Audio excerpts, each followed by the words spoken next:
Yeah.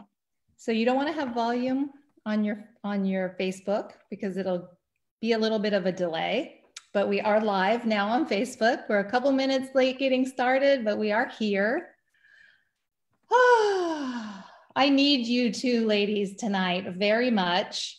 Today is going to be a great show. We've done a lot of shows on the deep that are, some deep, heavy topics. This will probably go there as well, but we are also going to talk about solutions in order to move through times that are very difficult, which probably a lot of us have been experiencing lately. And the reason I wanted to do today's show is because I have personally known these two women for many years, and I know they have just incredible hearts and incredible insight into how to deal with circumstances that none of us could have imagined that we're in currently, and then all through life, all kinds of ways that, we sort of have fallen into trying to deal with things on the outside. And they're going to talk a little bit tonight about how to go on the inside and really find peace. So I appreciate you so much. I'm going to introduce both of you in 1 second, but I'm first going to say that the Arundel Patriot is a nonprofit, all volunteer news and media organization. We live off subscription model called Patreon, and you can subscribe for as little as $5 a month. And that will help us bring you amazing content like you're going to see right here today. And it will also help us bring you print work. And we have producers out in the field that we need to get equipment to. We do have costs. So we're asking that please subscribe. You just go to the join, or no, sorry, it says shop button on our website, and it'll take you right to the Patreon account. So without further ado, I would like to first introduce Karen Mitchell. Karen and I have been friends since it's almost been 20 years.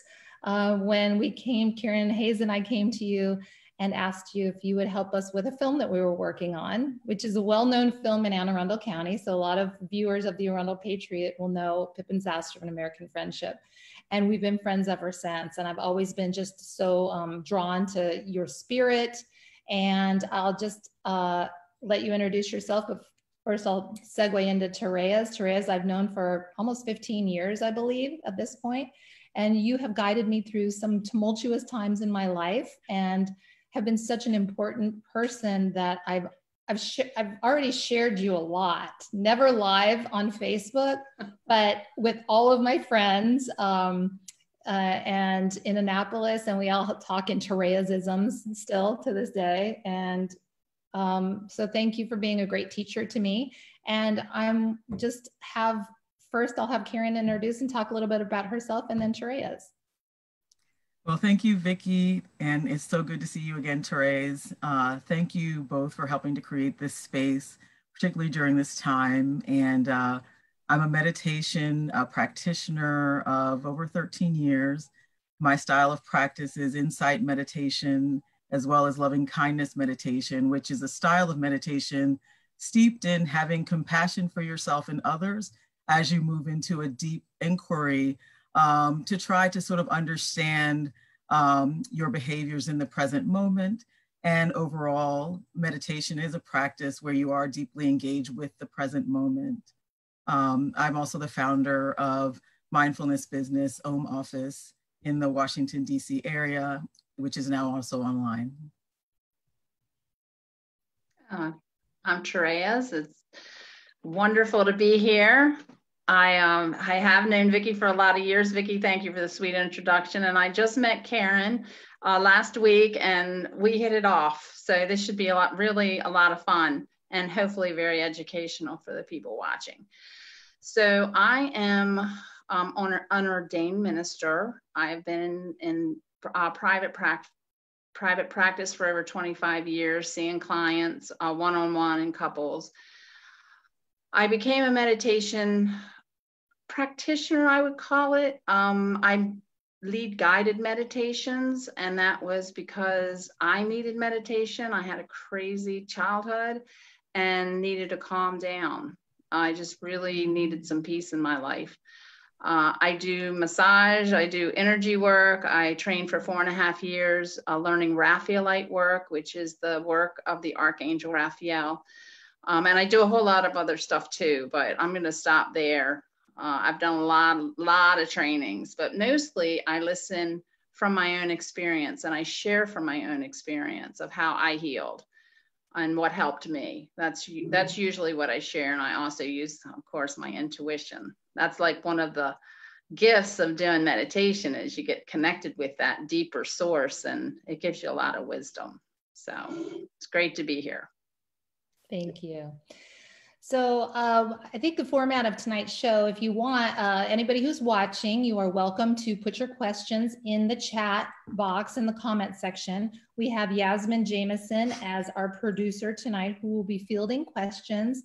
And then in the second half of the show, she'll start texting me questions. So the first half of the show, I'm going to get to interview you both with things that like I've seen that questions that I would ask or friends of mine I've seen struggle with.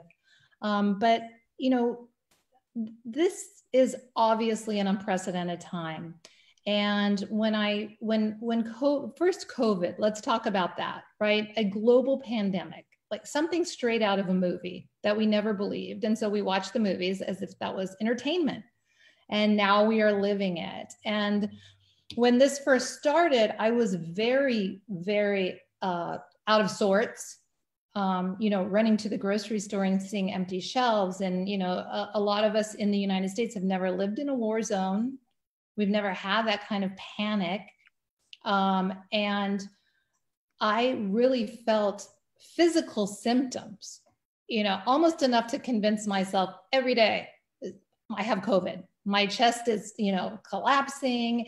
And I really, you know, I've trained in a lot of meditation as well. Wasn't practicing it.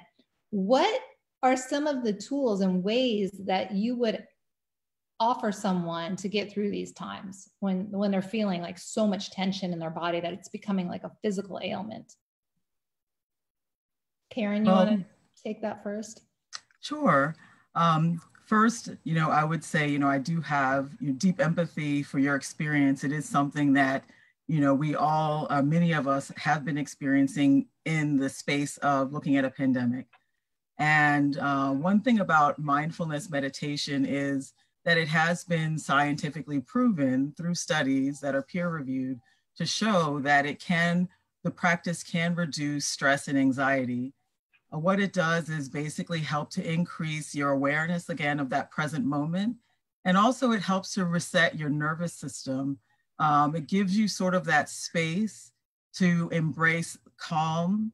One thing that you can do immediately in this moment, we can all do it, those listening, is if you hold your hand on your heart space, just holding it on your chest. And yes, exactly as you're doing, Vicki, taking a nice, simple, gentle breath inward through the nose, if that's comfortable for you, or through the mouth. I am breathing inward and then releasing that breath outward through the mouth or through the nose, if that's comfortable. And while you're holding your hand over your heart space, you can send yourself loving kindness, send yourself care. The act of holding the hand on the heart space is almost like giving yourself an internal hug. It's also activating that part of your nervous system that's allowing you to sort of embrace calm. This is something that you can do in those moments where you might be feeling stress, anxiety. Doing that coupled with taking a few deep breaths, noticing the breath as we breathe inward through the nose and the mouth and gently release it outward. That also gives us that space and that calm to just immediately help to reset ourselves. And I feel it. And I feel it just when you say the word meditation or put your hand on your heart. I mean, it totally like slows me down. And so, Tereaz, why wasn't I doing my meditation? Right? What are your tips? You know, like how do you, of course you know that it would help, but how do you convince yourself? Well, listen, the first thing that happens when something scary like this happens is we go into our old MO. We go into automatic survival mode. So it's almost like your forebrain shuts down and you go into your animal brain, you know, in your reptilian brain, which is all about survival. And so you go back to how you survived as a child, really. So it's totally understandable that the first thing you wouldn't think of would be meditation. You know, that just makes total sense. So for me, I start with compassion for what I'm feeling. And after you do that for a few years, it's just kind of it is an automatic response. But so whatever I'm feeling, if I'm feeling, because I was in denial in the beginning, I'm like, oh, the news, here they go again, you know? So it was like, I didn't really believe it was as bad as it was. And that's my MO. If you deny it, it's not true. Little kids will think that way. And then I realized, you know, you can spread this without wearing a mask. And I have enough care for other people. It's like, okay, I got to get serious about this. But the compassion, I didn't have a whole lot of fear about this because I went really deep and I just got the feeling like I was going to be okay. But what happened for me was right at first, like before I went deep, a feeling of like this, like I was going to get it. And it was almost like a punishing thing as I was just being aware and bringing compassion to myself and bringing love to myself, to whatever I was feeling. If you felt fear, bring love. If you felt angry, bring love. If you felt disgust and thought that, you know, the news people were exaggerating, bring love, bring compassion. And I'd like to add in, and I mean, Karen and I are saying the same thing. I'd like to add in a quality of innocence, which means accepting whatever's going on. We all have all these parts, you know, there's a part that denies, there's a part that gets scared, there's a part that gets mad, there's a part that these defenses that we've had to create to survive as children.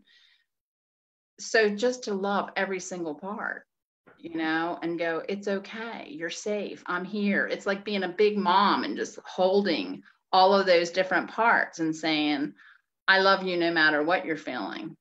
And that has saved my life.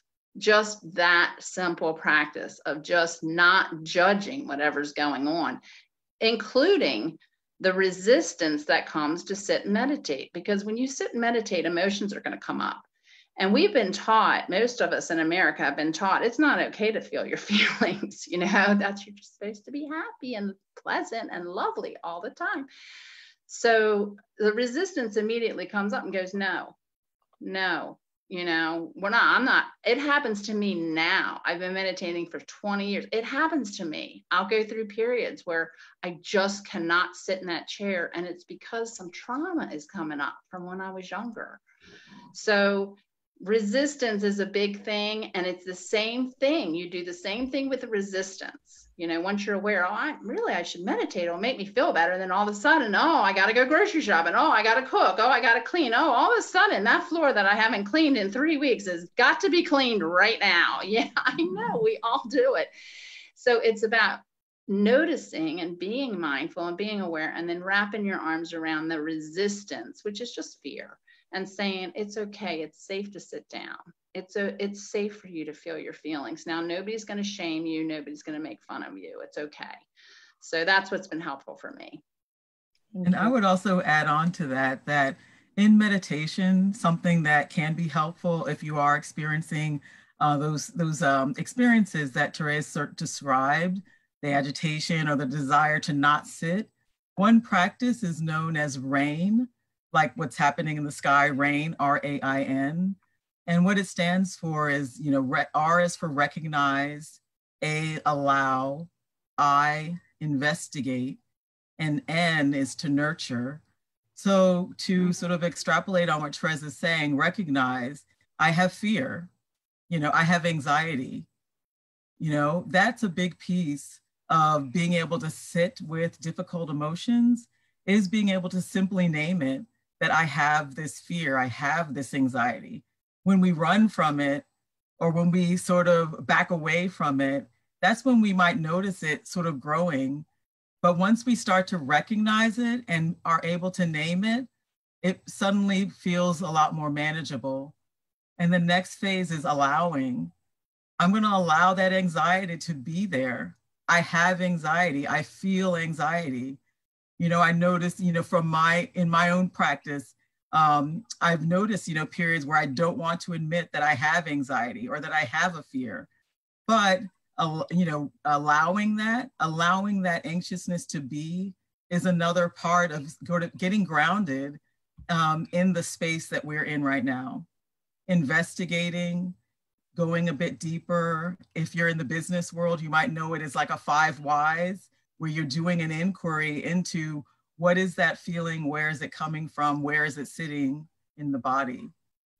And then nurturing, having compassion. Again, you might put that hand on the heart, having compassion for yourself, having compassion for that incident or that event or that person that might have put you in a state of anxiousness. For some, say it's the pandemic, that's the topic we're on now. You know, it could be somebody, you saw somebody not wearing a mask that might have brought some anxiousness. So holding compassion for yourself and others is a very important piece. That nurturing is a very important piece of a insight and loving kindness meditation practice. It really creates a nice, kind, warm space for us to sit with difficulties, including those difficulties that are arising from us, in a really thoughtful, skillful way. Thank you, Karen. Thank you for organizing that in such a beautiful way. I really liked the way you organized that. The one thing that I want to add, if that's okay, Vicki, of course, is I found with my clients that sometimes it's easy for them to feel love and compassion for other people, but when they're asked to bring it back to themselves, they get really confused and don't know how to do that. They're like, I don't know, that seems selfish or whatever. So what I ask them to do is think of a child or an animal that they really love. And imagine that child or animal just got hurt, or the child or animal is scared, and how they would embrace that child. And a look always comes across their face, like their face softens, you know, and they get that kind of, oh, look on their face. And then I say, now bring that same feeling to yourself. And that's kind of like a bridge for people to be able to bring that compassion and love to themselves, because almost everybody that I've ever met, in fact, everybody I've ever met, loves something and can feel compassion for something.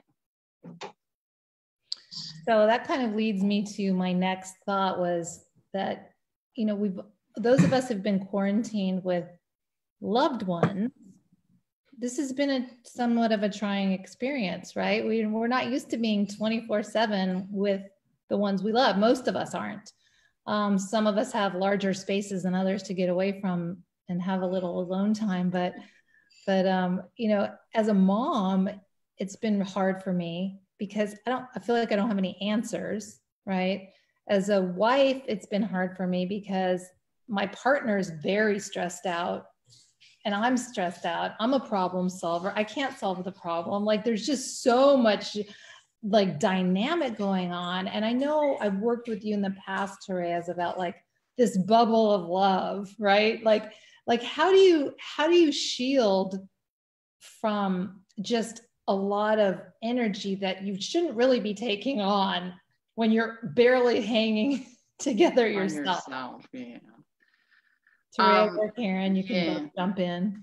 Well, for me, first of all, it's okay. Like you said, it's okay to lock yourself in the bathroom for a half hour and just sit and breathe, or read something that is happy, or watch something funny on, you know, your phone. I mean, it's totally okay to take those kind of breaks. What I found is that if I start to feel frustrated with my partner, it's because I'm not being patient enough with myself and my own pain or my own fear or my own whatever's going on for me. It usually means I'm not listening to myself, that I've gotten distracted, and that I need to bring, you know, and we keep coming back to this over and over, and it's so simple. You know, I used to do like these colorful, all this crazy, heavy breath work and all this crazy stuff. But I've found the simpler, the better. And Karen and I keep saying it, just bringing that love and compassion and that innocence, that total acceptance of whatever's going on. So when I do that with myself, all of a sudden I have this space for other people, and I can understand his fear. And I'm fortunately, I'm with a man who holds a lot in, but I feel it in the vibe, right? He doesn't talk, he's in me. I'm like, blah, blah, blah, blah, when things are, when I'm nervous, but he's kind of stable in that way. But I'll feel a vibe if he's scared, when he hugs me, I can feel it. And so if I judge it, it's over. If I judge him, things go spiral real fast. But if I can just say, now, maybe I can't handle that hug right now. Maybe I can't handle his frenetic energy right now. So I say, listen, I just need a little while to just go off and be by myself. If it's a trigger, it needs to be healed. It's a wound. And that's where you want to call me, because if it's a trigger and it's coming from a wound, you're not going to be able to think, well, let me just take a little time away. You're going to want to push away. You're either push away, shut down, or freeze, right? Fight, flight, or freeze. So that's about all I have to say about that. Is sometimes if it's a trigger, you can't behave yourself. You can't be kind and loving. You just are like, get away from me or whatever. And that used to be a big thing with me. I mean, I would react. There was no responding. And the mindfulness meditation does give you just like a half of a millisecond to make a decision whether you're going to react or respond. Like, what am I going to do here? So that's very helpful for that. The other thing is energy work and EMDR and emotional freedom technique. There's lots of tools that can be used to help people with their triggers. And you already know that, but I'm saying it to the audience. Karen, what do you think? Yeah, I think, one thing that I would add would be resourcing ourselves for these times. Resourcing ourselves pre-COVID looked very different. You can go and schedule to go out to happy hour with your friends. You can go out to a movie. You can go on a self vacay or to get a massage or go to the library. But resourcing ourselves when we are isolating and we're under stay-at-home orders looks really different. And so, also a part of that sort of inquiry, that RAIN inquiry, can be extended to your sheltering in place group, right?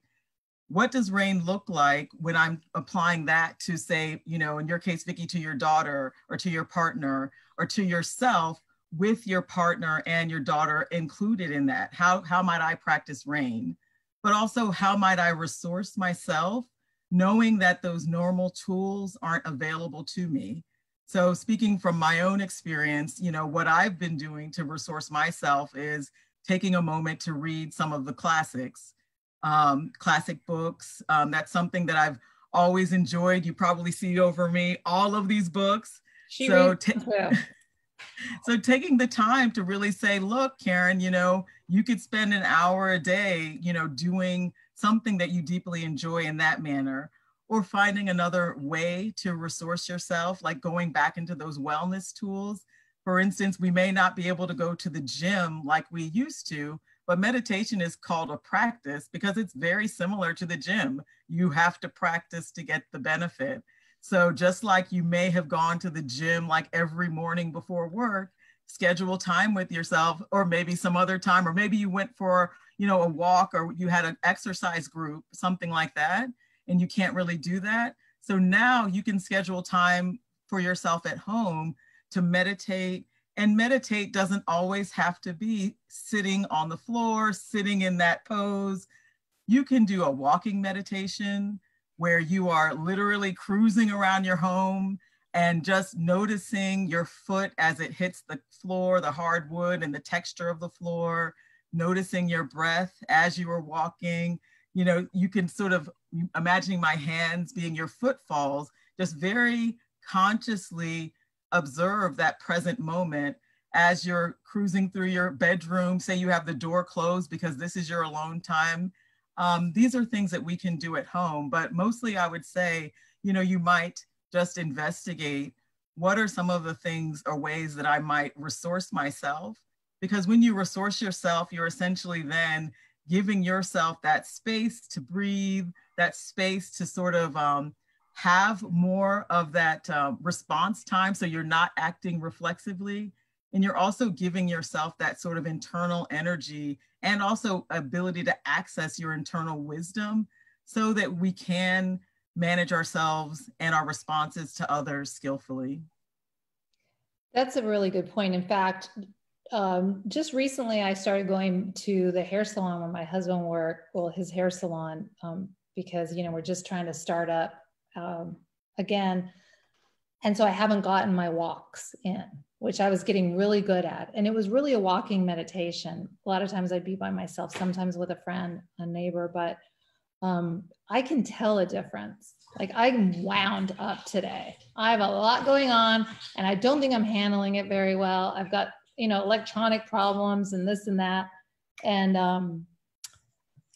I just snapped up my kid before we went live. Y'all heard that. At least you two heard that. But, you know, it's just, I made wrong turns and I really haven't done what you're talking about. I haven't been resourcing myself. I've been on social media too much. I've been, you know, a loop in my head is like, what can I solve? What can I fix? What can I do? You know, how do I, you know, and it's almost like a drug for me, right? This codependency of, I got to fix this and I have no idea how. So your point is well taken, because it definitely helps me when I do the walks. I want to just ask one audience question in this, because I want to go next to talk about sort of, you know, a real social movement is taking place that's bringing up a lot of pain and a lot of insecurity in people. And, you know, and I want to look at that as well. But I want to stay in this moment about the COVID, because we have a question about from someone who says, you know, how does somebody who's very touchy and needs a lot of touch get through a time like this? Oh, well, I give myself a lot of hugs, but you know, sometimes it doesn't feel like enough, I know, but just imagine. And you know, the imagination is very close to reality. It really is. They've done studies on this, and the imagination is really close to reality. So one of the things you could do is just close your eyes and imagine that whoever is the most loving person you can think of, whether they're alive or if they've passed, is hugging you and holding you. And I lived with a lot of anxiety, a lot of trauma, a lot of PTSD. And I used this a lot, especially in bed at night, because that was when my anxiety would come up. And I would just imagine, when I was a little girl, I was really close to Jesus. Jesus was the only one I believed loved me. Now, I'm sure more people love me, but I believed only Jesus did. I just wasn't feeling it from anybody else. That doesn't mean they didn't do it. I just wasn't feeling it. And so I would imagine Jesus holding me from the back. So it could be your grandma, it could be your deceased husband, you know, whoever it is that you felt safe with, you can imagine them hugging you, and that'll be really, really helpful. Another thing that I might add also is that remarkably, these Zoom face-to-face experiences do provide, it's, you know, it's not the same, but it does provide that sort of texture of human connection. As a part of my own resourcing practice, I've gone on about 3 different meditation retreats during these COVID times and have made some really warm, good friendships post-retreat, have had experiences that felt a lot like the same quality when I was face-to-face in a meditation center. So it has been a way to really deeply connect with people just through the screen, just sharing our voices, sharing our space, and holding that sort of an intention of being with somebody in this way. It almost reminds me of sort of back in the day, pre all the social media, when you had pen pals and that warm feeling you got when the letter came in the mail, and there were those like pictures, the printed pictures that they might have shared, and you'd see your friend. And then internally, you can really hold those feelings that also can bring up similar warm emotions, like getting a physical hug. Practically speaking also, there are a lot of shelters, animal shelters now that are in need of fostering, foster animals, and also animals in need of adoption. Here in the DC area, the Humane Rescue Alliance is one where they have been opening their doors to people to do contact-free picking up and to foster dogs, cats, rabbits. And so that's something where you can also, you know, at least have the presence of another spirit. I myself have a rabbit at home in addition to my partner. And so having Noel, my rabbit, around has been wonderful. And also I've got relatives who did foster an animal, a dog, during this period for that very same reason. So that has been a helpful resource to many people. So Humane Rescue Alliance is one, but there are also shelters all around the US and the world that have also opened their doors for this type of resourcing as well. That's an excellent idea. I want you guys to both tell the audience how because obviously you're full of wisdom, and it would be wonderful. I know a lot of people are going to want to get a hold of you. You know, tell us what your business, the name of your business, and how people can get a hold of you if they'd like to speak more with you after this call. Before we go on, I have to say I'm having a little technical difficulty. So if we get cut off, I want to make sure everyone knows how to get a hold of you after the call, and then we'll keep talking as long as we can. For me, the easiest way is probably my Instagram at Ohm Office, OMMOFFICE,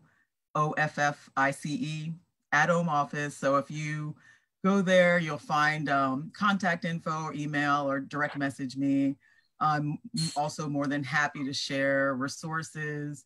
I have a website, ohmoffice.bigcartel.com. If you go there, you'll also find a number of meditations, free resources, lots of links to, insight meditation societies around the US, where you might be able to connect with one that seems to resonate with you.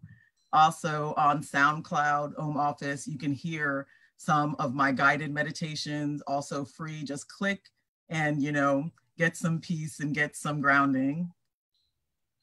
I love that name, Ohm Office. Mm-hmm. Makes Just me saying feel... it. Yeah. It does. So the name of my company is Eden Healing Arts and Massage. And all you have to do is Google that, and everything that you need to know about me, and probably more, is there. And I see, like I said earlier, couples counseling, individual counseling. I do massage. And I took massage. Massage was the last thing I took. And it was because when I was doing the energy work on people, it would come to me intuitively, they really need a massage. And so I went back for massage school, and it's been really beautiful. So I do ear conings. I do, a lot of different healing modalities. Well, you're both wonderful. So there, on top of COVID, and this is, it's like not a new phenomenon, but I feel like there's been another awakening that came out, and possibly because we were all home.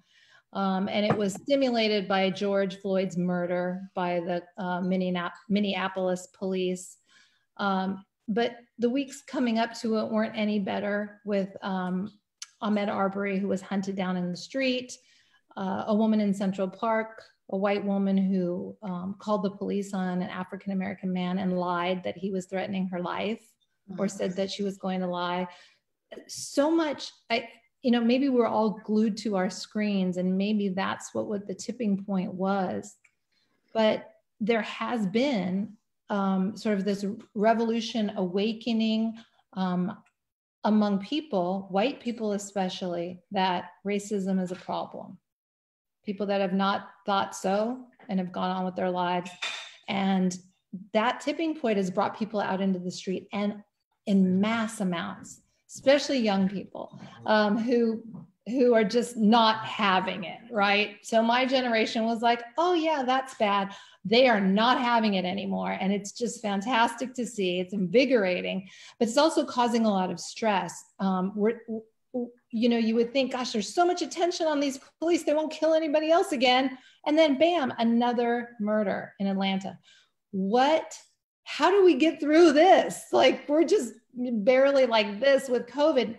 Now there's just so much intensity. As white people, we're looking into ourselves. As Black people, there's the fear that's always been there. What do we do? Solve it right now. You've got. Well, first I'd say, before we get started, I would like to just take a moment to remember all of those who have passed, and also particularly on this day to, remember the Charleston 9, because this is the 5-year anniversary of that horrific event. And just holding a moment for all who've been affected, for all who've died, for all who've been murdered.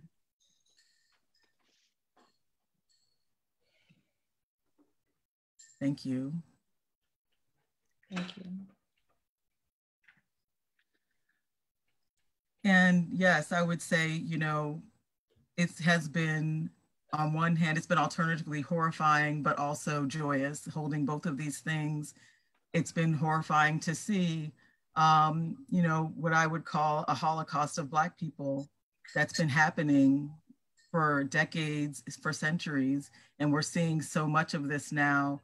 And it's getting recorded now, and people's awareness have been increased with the recordings, with the audio that's released from 911 calls and things like that.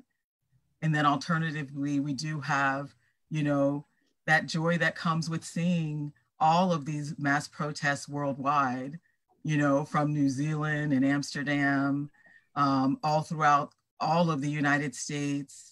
To see so many people coming forward to shout Black Lives Matter, and to also shout Black Trans Lives Matter, has been really an important thing to see right now. And I also just want to honor that because it has been transformative, and it is a part of the healing.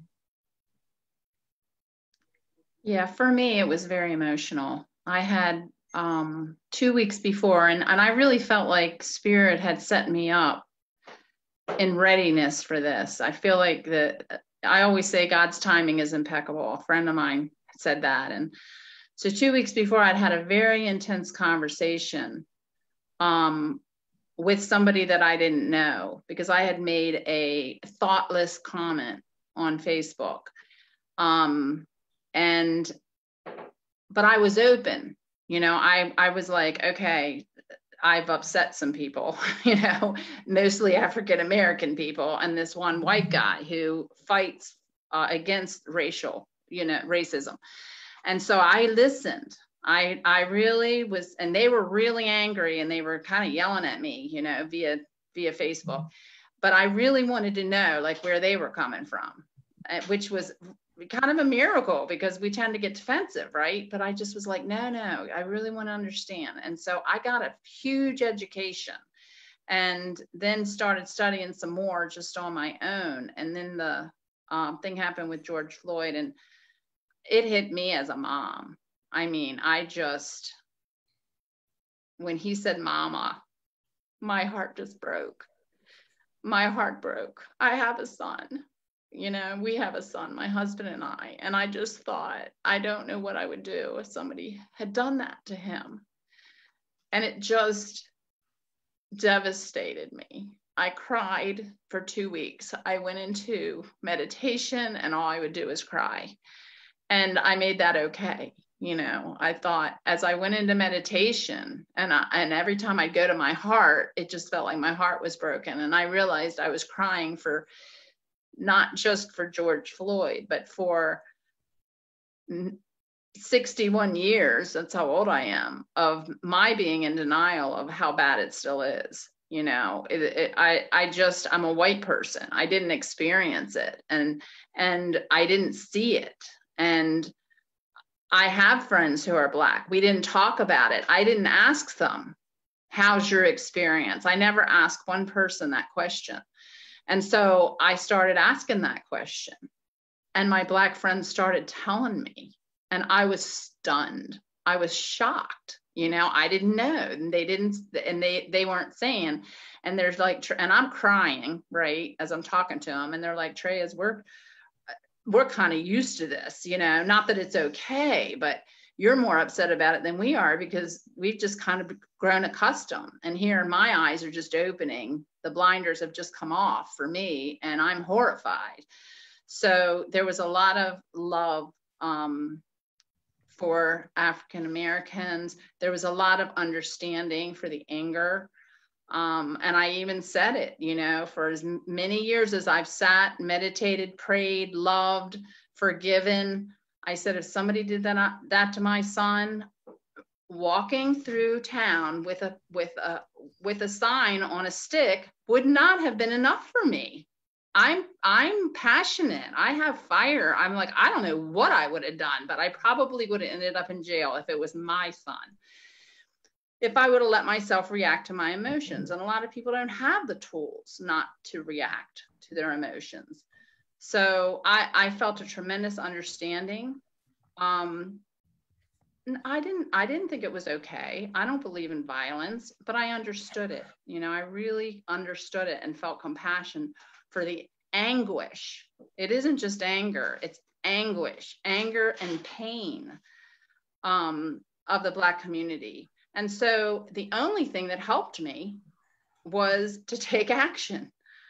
Usually I can like soothe myself in other ways, but the only thing that was helping me was to take action. And so I got on Facebook and I began to post things, and you know, and I started sending love to the Black community and to the white community, and praying that people's hearts opened and that we could join and walk in love and support of African people, and also have compassion for the white people that just don't get it yet. And you know what really came up for me, and I think this is happening, and I don't want to speak for anybody else, but I felt so ashamed and so guilty and so remorseful. And I put my hand on my husband's chest and I sobbed, and I said, but I love Black people. Why do I feel so bad?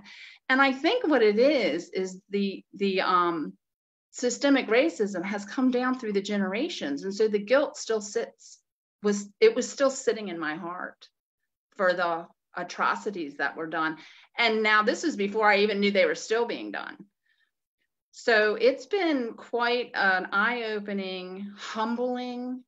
I am humbled by the response of the Black community, their gratitude. I'm like, I don't know if I'm that spiritual. I don't know if I'm there yet, you know, to just go to forgiveness that quick. So it's made me cry. The loving, that's what I've gotten. I have not had one African person be like aggressive and hateful to me. You know, they've all been like, thank you so much for being here. Thank you so much for understanding. Thank you so much for listening. Thank you so much for marching. I have met with nothing but graciousness and gratitude. And I am really grateful for that. My whole life, all I've wanted is people to love each other.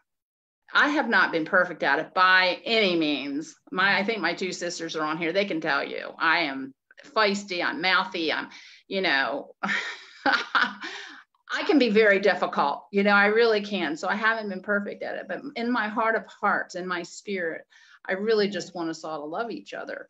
And so I find that this is an opportunity for me to build a bridge and say, Black lives do matter.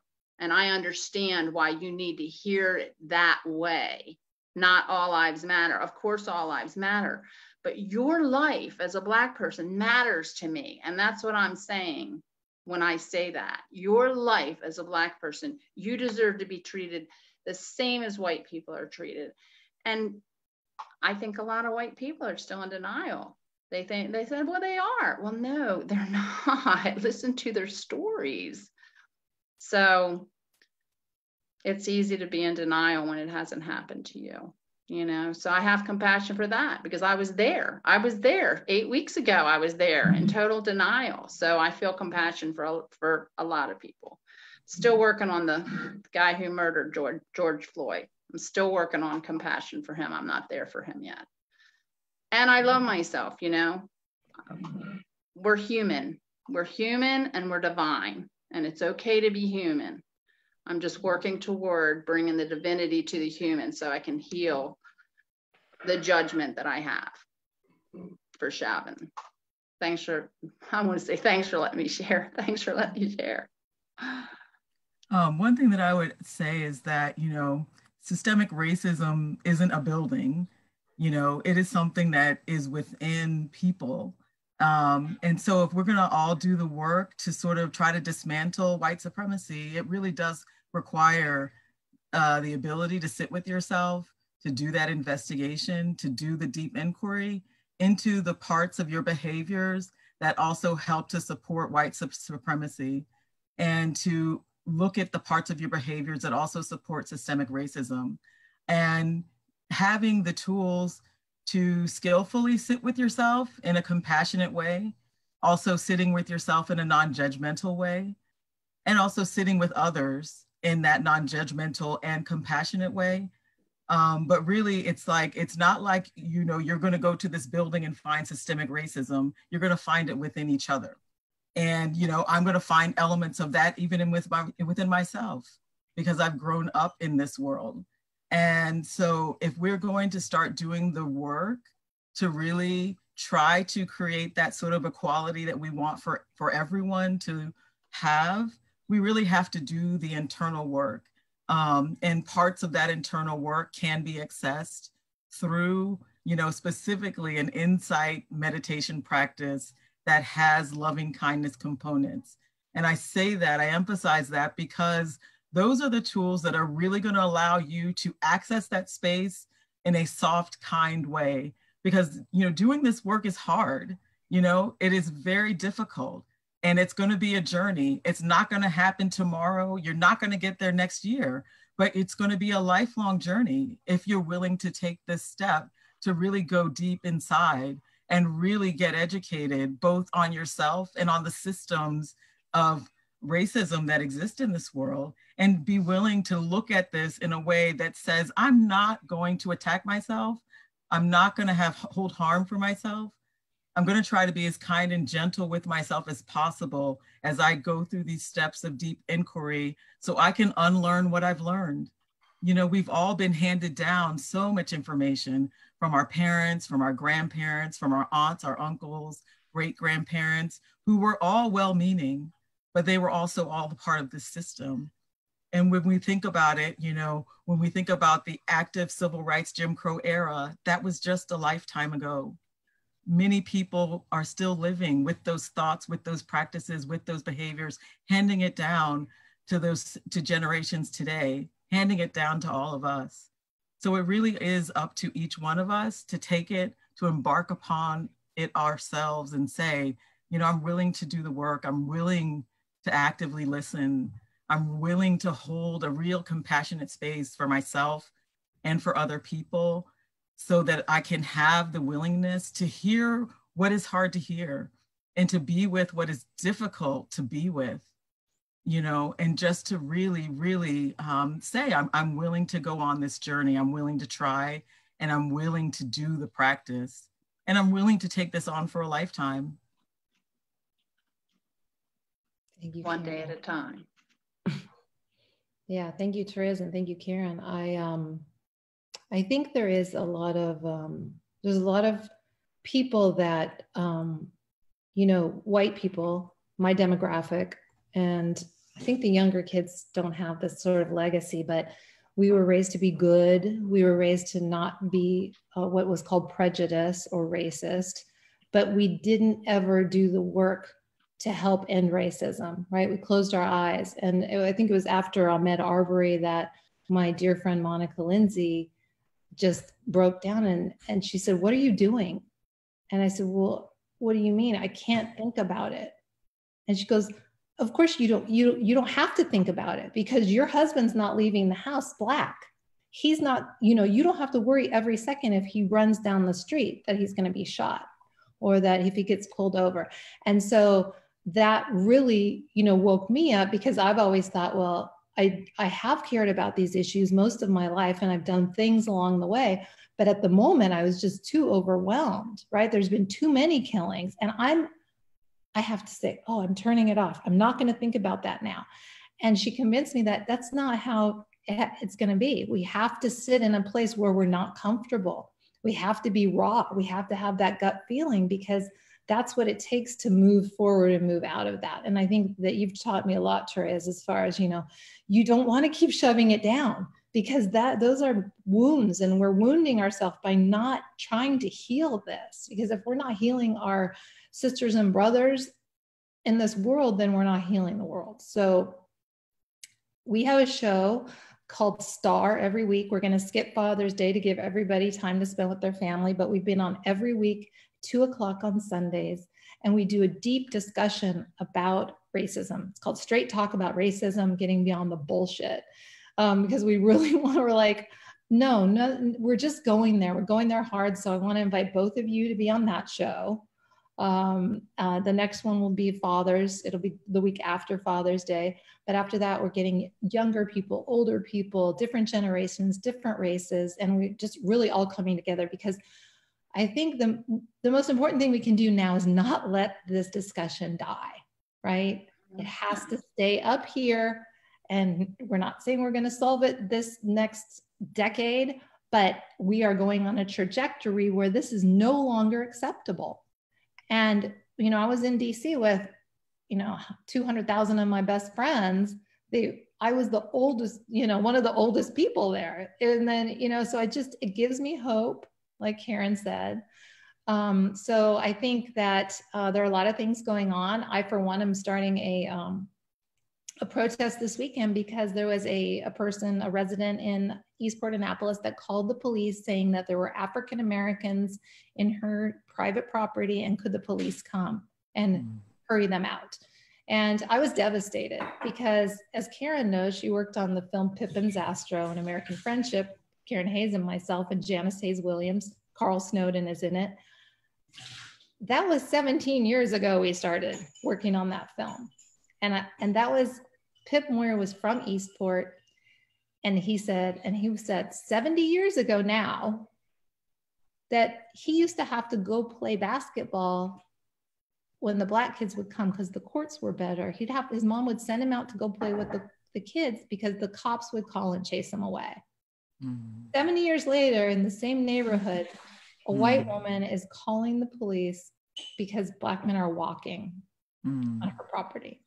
So this has to be, we have to be loud and proud as anti-racist white people. And it's awesome because there's a really cool big crowd of us now. And I really love it. And this isn't a Black people's problem. This is a white people's problem. So it's good to see people out there. And I thank you so much, Tereaz, for your honesty and your passion and your heart. Karen, I thank you so much. I mean, you're such a warm, comforting spirit. And like you said, like this, even being able to see you right now, you've given me just so much peace just by your words and talking me through, talking me down. I feel so much better already. So hopefully we won't be cut off, but please give me your final thoughts for this lovely conversation. I appreciate you both so much. Yeah, one thing I would add is you mentioned about, helping and healing others. Well, to that, the first thing we have to do, is put the oxygen mask on ourselves before we can do that for others. So really going back to, we all really have to do the work, get the education, learn how we participate in systemic racism, learn how we participate in white supremacy, and then actively take the steps, again, compassionately, not judgmentally, to undo what we've learned. But we really do have to put the mask on ourselves first, the oxygen mask on ourselves first, if we're going to be available to truly help others in a skillful way. Thank you. I would like to remind people that it's okay to feel emotional, like especially, you know, in the beginning when it was just so shocking, and it, you know, all those emotions are totally valid. But for me, it's really important for me not to react from those emotions, that I needed to process through them. I needed to bring compassion to myself. I needed to look at my own responsibility and what was going on, not take responsibility for what wasn't mine, and get recentered into the part of me that is spiritual, that is spirit. And you only need to go through a good meditation once to feel that centeredness. And once I got back there, I would urge you, or once you can get back there, that's when you want to start listening to that deeper wisdom that tells you what to do. Like I was told to go to the Edgewater March. I didn't feel guided to go to anything before that. And this was just this past Sunday. That wasn't mine to do. So I didn't feel bad about not going downtown to march and all that, being in all that, but I needed to be at Edgewater for whatever reason. And I needed to be here, and I needed to meet Karen. And so it's about listening deeply to what your spirit is guiding you to do. And I'll tell you, when you get that one, and I still rebel sometimes, but when you get that one, life gets so easy. It's like doors just open up. It's just so lovely. It just makes life so much easier. But yeah, that's what I would suggest. Don't react from your emotions. Wait, process through them. If you need help, get somebody to help you process through them. Somebody who knows how to do it, who can truly listen. Get centered, get mindful, get present, you know, and then take action from a place of your heart, from a place of love. Thanks for letting me. Thanks again thank you, Vicki, for giving us this opportunity. Thank you, Karen, for being a new friend. We keep saying we can't wait for this pandemic to get over, and I tell you, I'm with Vicki. I wish I could hug you now. You're like the warmest mama energy. So yeah, I can't wait. I can't wait to see you guys again in person. Okay, well, thank you both. I'm Victoria Bruce. This has been The Deep. We are the Arundel Patriot. We are your go-to place for super cool independent programming on all kinds of topics that you're not going to find anywhere else. Please become a subscriber, become a patron, $5, $10, $20 a month. It really, really helps us grow. And we want to be here for you, and we want to bring you more. Will you come back with me and let's just meditate next time. Let's just go turn off all the lights. I am offering meditation right now, free meditations to help people get through this. So if you're interested in that, you can get a hold of me. All right. So call Karen, call Tereaz. I love you, ladies. Thank you so much. And we'll see you next time, everybody. Okay.